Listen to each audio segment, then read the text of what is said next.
Okay, Professor Hunter back here. Took a little break real quick. I go to the bathroom, that sort of thing. I have to squat down to fit in here because of the tripod. I'm going to shoot from this side so you can get a view of my form and the bow from the right side of the bow, because my body kind of blocks the other shot, but I want you guys to see both sides. Now we're going to make an adjustment on this sight real quick, and I'll show you how to do that. Now on this TrueGlow sight, excuse me, there's a click adjustment right here. Okay, you unloosen that, and what you do is bring the sight up or down. I'm sorry, it's not that one, that's windage. Okay, get used to this again. It's this one. You release this, and I'm going to drop the sight down a couple clicks. You'll hear it actually. That's as low as it goes. Now what I'm going to end up doing probably is I'll shoot with that pin. If that's not okay, you can move the pins inside here and get your windage, your elevation set properly. Because I'm shooting on the red pin here. As you see, number 2. What I can do is just go down to number 3 and call that 20 yards and then reset it. You don't want to move the sight so far out that the sight picture is crooked. You always want it centered in the bow. So let's try it this way. Take a shot, make sure we got good form, and then if it's okay, we'll leave the sight like it is. If it's not, I'll actually move to the other pin and shoot, and then adjust from there, if that makes sense. I'm not sure it makes sense to me. Alright. It's early yet. Alright. So knock the arrow. Snap it in. Like that. Take our release aid, which has moved since I went to my bathroom break. The release aid kind of crept up my arm. You want it in the same place every time. I love using this one that has a buckle on it so that it gets in the exact same hole every time, because that is consistent. It is that critical. So I have another one that's Velcro attached. I even have a mark on there with a Sharpie that shows me where the Velcro should be attached, so it's consistent. Now again, on form, hear that? Arrow's jumping around. So I got to silence that before bow season. No big deal. Just a piece of felt. Release aid clips on the D-loop again. This is how you're ready to hunt. Bow hunter sits here like this. Whether in a ground blind or tree stand, they will have their release aid clipped on there and wait. So you see that as it is. That thing's just ready. That's why I like to use this kind of release aid for hunting. In a little bit I'm going to show you real quick a target release aid and the difference. The reason I don't use it hunting is that it's handheld. You can drop it. This, you're ready. You can wait there for hours. You may be sitting there hours in a tree stand or a ground blind waiting for a deer or turkey or whatever to come by, and you're just kind of sitting there. If you got a hand release, you have to clip it on there and do that, and that's a wasted motion. Deer might see you do that. Turkey will definitely see you do that. So what you want to do, I think, is have a release aid that's just clipped, like the wrist type. So for hunting, this was superior to a handheld, for me. Alright, again, we're going to draw back. I don't raise the bow up off level when I draw. Get that stupid puff out of the way. There's a circle on the front side. There's a circle on the back side. Line up with a squirrel. I don't bring my finger in front to fire till I'm ready. Pull back is how you fire. You don't push this. You pull back so that that finger engages. And if I take a look there, I nailed that squirrel, but I'm over to the right. So my windage may be off as well. But elevation-wise, I got it just right now. I'm going to leave that pin alone. I may move the sight side to side. I'm going to fire another arrow. If I'm consistently over there to the right, I'm going to move the sight to the right. That will move my point of impact to the left, and we should be on target. You want to get this thing sighted in like a rifle because it is that accurate. There's no point in having off-sight bow and going hunting. The only thing you're going to do then is wound animals. And that's not your objective in hunting, I don't think. You want to kill. You just want to take this thing home and eat it.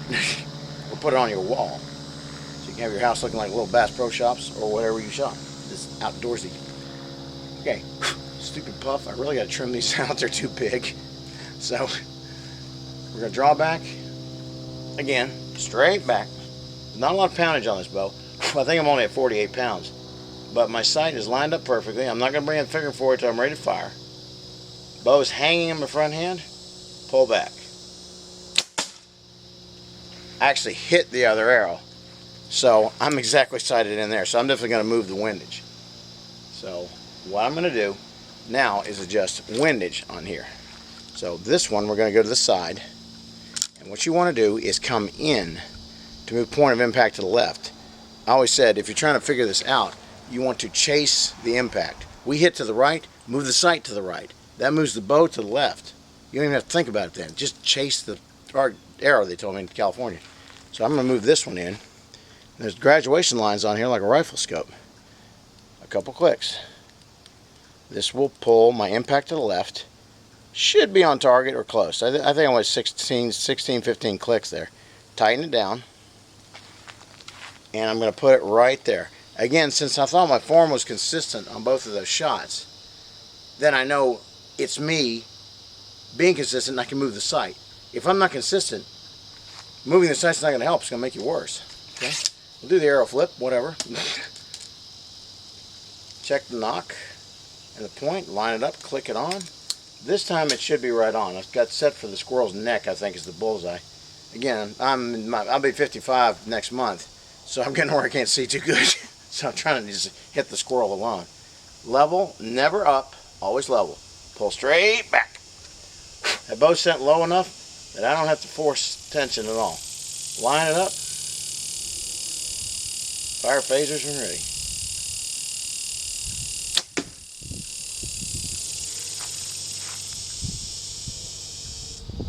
Looks like it's near target. I'm going to go down and check these, see what we got. Okay? Hang on a second. And this is the result, and I actually like to film goofs to show you how dumb I am sometimes. I didn't think. I raised the point of impact of the arrow up with the wind, with the elevation. I should have gone down. See, I'm above the squirrel's bullseye X. I went down, the bow went up, here's the arrow. Good thing I have this backstop cut there to stop it, otherwise I'll waste an arrow on this rock wall. So I kind of dumb there. But notice these two are touching, so that's good consistency. This one's not far off, so my form is good. What I got to do now is drop impact about 2 inches, then go over more this way. That effect didn't do anything, so I got to push it over more. So let's go down and make the adjustment, fire again. Okay guys, I don't want to bore y'all with just sitting there adjusting sights on camera all day long, so I made windage and elevation adjustments at once, since I have no patience and I just want to shoot. Okay, so we're going to take a look. Here's my attempt at arrow flip. There we go. Whoopee. My brother-in-law and I saw a guy doing that one day on the range. We called him Captain Archery. So, whatever. Alright, again, my release eight's creeping up. I want to put it back down to where it's tight on that wrist brace. And the reason I started wearing a wrist brace, when I started shooting just again the other day, I haven't shot in several years, it hurt. So, wrist brace is keeping me from getting damaged inside. So, let's take a couple shots here, see if we're close. Sometimes you do, sometimes you don't. My buddy Zach says, sometimes you eat the bear, sometimes the bear eats you. Draw back, straight back, get that thing out of the way.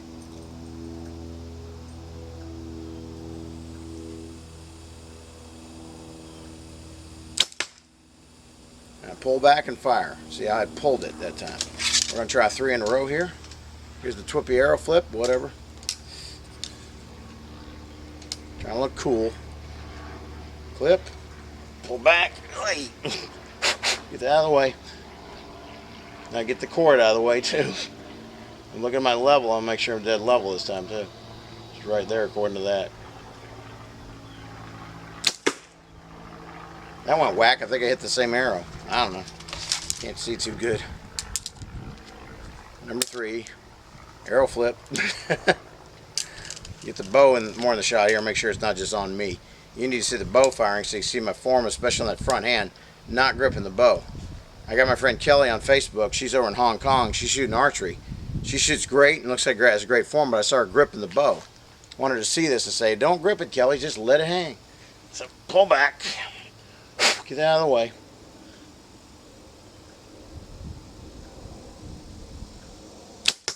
That's about as best as I can shoot. So we'll take a look at that, see what happened. Now I said this razor fin buff is really nice because it's hot and sweaty out here in Florida in the mornings especially. Very humid. It's going to get awful hot today, like 93, 60% humidity, so it's going to broil out here. So I wear the buffs all day long. What I can do if it gets too bad is change this thing because it absorbs sweat on your neck. If you got to go to a place right now that requires a mask because of COVID-19, this is a handy mask. You just pull it up on your face. Okay? Like so. Then you got your mask with you. You're covered for the sweat outside, so you don't get sunburn on your neck. You're done, pull it down, okay? Wash it at night. If you're gonna use any COVID-19 mask, always wash the thing at night because you're carrying contaminated masks from one place to another if you don't wash it. If your washer has a sanitized setting, wash your mask in that. But I'm not gonna get into COVID-19 or medical lecture here. I don't work in that profession anymore. I'm retired from medicine, but I personally wash masks every night. Now the good thing about this buff too, that when you turkey hunt or deer hunt or anything, bow hunting, you need to be well camouflaged. This shirt will even suffice as a hunting shirt because it's camouflage on the sleeves. Black, I'm kind of dark, in the woods. And even with the razor fin hat that I'm wearing is relatively dark. Deer's not going to spot that in the woods. They do this with full camouflage with bow hunters. They pull it all the way up to their eyes. This buff allows you to do that. So you're camouflaged to hunt. This is digital camouflage like the U.S. military uses. Ain't no deer gonna see nothing with that on. With real tree or mossy oak clothing plus digital, you disappear in the woods. Ain't no deer gonna see you at all. No turkey's gonna see you. So razor fin buffs are great not only for fishing but for hunting too. It's worth your time to purchase a couple of these. I will put the link to the company on the bottom of this posting so you guys can check it out and buy from them.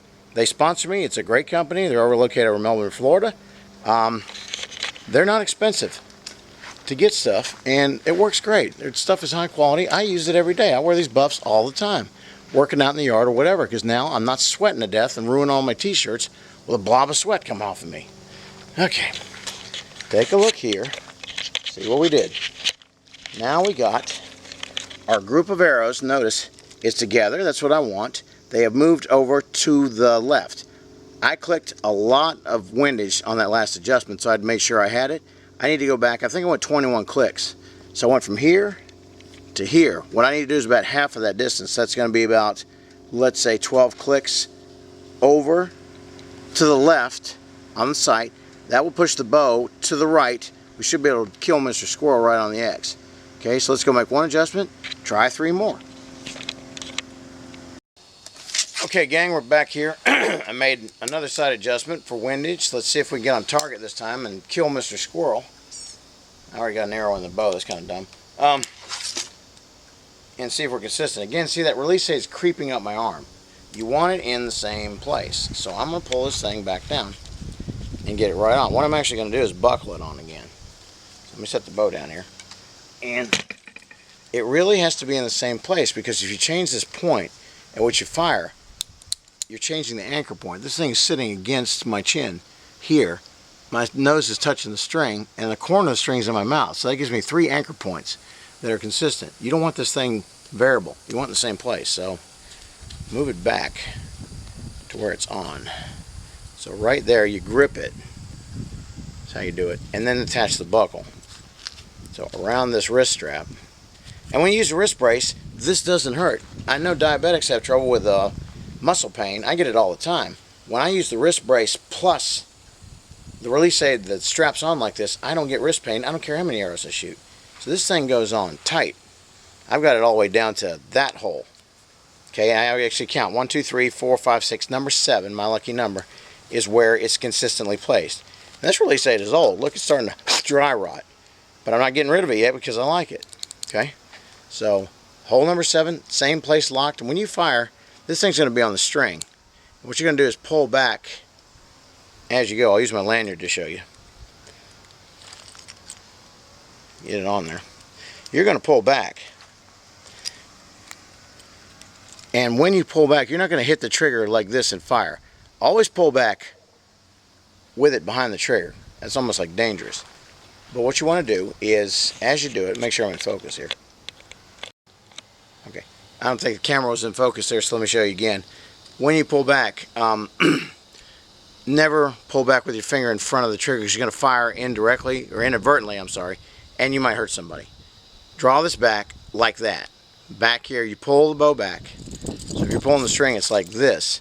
When you're going to fire, you place your finger carefully up here, touch it, and what you're going to do, you're not going to punch this and fire. That causes missed shots. What you're going to do is, this is under tension, you're going to pull this back, and it's just going to it's almost like you're pulling this whole hand back, and the release aid's in the way. Watch. Pull. That's what you do. I'll show you one more time. Again, this is an improper way to do it, to reach over and punch the trigger. See, that went dropped and this whole thing shook. What you want to do for sure is pull back, and the release aid's actually just going to do it. Like, that's how you fire. Like a Hellcat.